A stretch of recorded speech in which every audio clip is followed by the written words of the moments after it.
ಇಂದೇ ಡೌನ್ಲೋಡ್ ಮಾಡಿ ಮತ್ತು ನಿಮ್ಮ ನೆಚ್ಚಿನ ಶೋಗಳನ್ನು ಆನಂದಿಸಿ. ಈಗ ನೋಡ್ತಾ ಇರೋ ಡೈನಿಂಗ್ ಟೇಬಲ್ ಡ್ರಾಮಾನ. ನಿನಗೆ ಡ್ರಾಮಾ, ನಿನ್ನ ತಂಗಿಗೆ ಡ್ರಾಮಾ.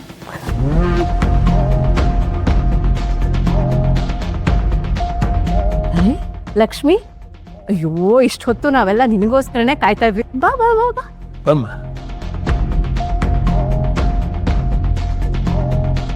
ಹೊಸದಾಗಿ ಮದುವೆ ಆಗಿರೋ ಹೆಣ್ಣು ನೀನು. ಗಂಡನ ಪಕ್ಕದಲ್ಲಿ ಕೂತ್ಕೊಂಡು ಊಟ ಮಾಡ್ಬೇಕಲ್ವಾ? ಕೂತ್ಕೊಳ್ಳಿ.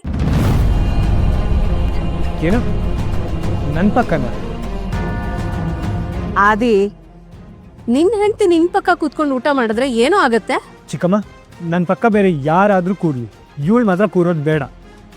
ಇವಳು ಬೇರೆ ಎಲ್ಲಾದರೂ ಕೂತ್ಕೊಂಡು ಊಟ ಮಾಡಲಿ.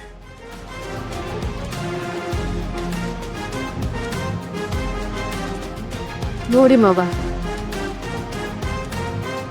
ಆದಿ, ಅನ್ನದ ಮುಂದೆ ಕೂತ್ಕೊಂಡು ಅಹಂಕಾರ ತೋರಿಸ್ಬೇಡ.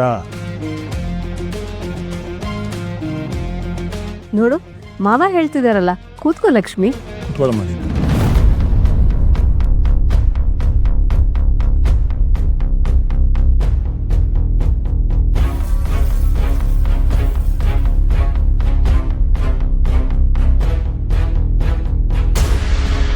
ಅದೇ ಕೂತ್ಕೊಳ್ಳೋ. ಊಟಕ್ಕೆ ಅಗೌರವ ತೋರಿಸ್ಬೇಡ. ನಂಗೆ ಹಸಿವಿಲ್ಲ. ನೀವೆಲ್ಲ ನಿಮ್ಮದೇ ಕೂತ್ಕೊಂಡು ಊಟ ಮಾಡಿ.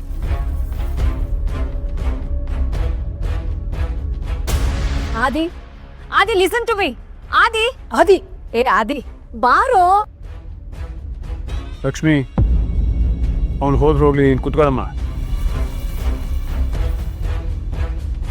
ಹಠ ಜಾಸ್ತಿ ಆಯಿತು ಒಂದು ದಿವಸ ಉಪವಾಸ ಇದ್ದರೆ ಹಠ ತನ್ನಿಂದ ತಾನಾಗೆ ಕಡಿಮೆ ಆಗುತ್ತೆ.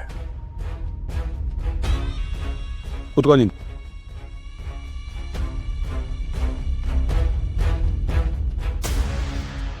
ಕೂತ್ಕೋ ಲಕ್ಷ್ಮಿ, ಕೂತ್ಕೋ ಕೂತ್ಕೋ. ಅರೇ ವಿಮಲಾ, ಏನೇ ನೋಡ್ತಾ ನಿಂತ್ಕೊಂಡಿದ್ಯಾ? ಲಕ್ಷ್ಮಿ ಊಟಕ್ಕೆ ಕೂತ್ಕೊಂಡಿದ್ದಾಳೆ, ಊಟ ಬಡಿಸೆ.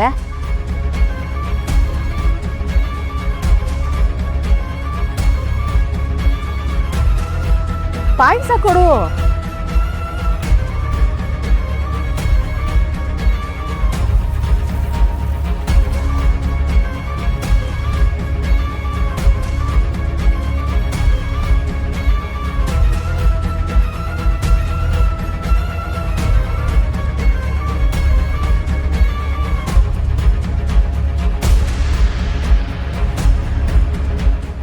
ನಿನ್ನಿಂದಾಗಿ ನನ್ನ ಮಗ ಹಸ್ಕೊಂಡು ಎದ್ದೋಗಿದ್ದಾನೆ. ನಿನಗೆ ಮಾತ್ರ ಅನ್ನ ಹೆಂಗೆ ಗಂಟ್ಲಲ್ಲಿ ಇಳಿಯುತ್ತೆ?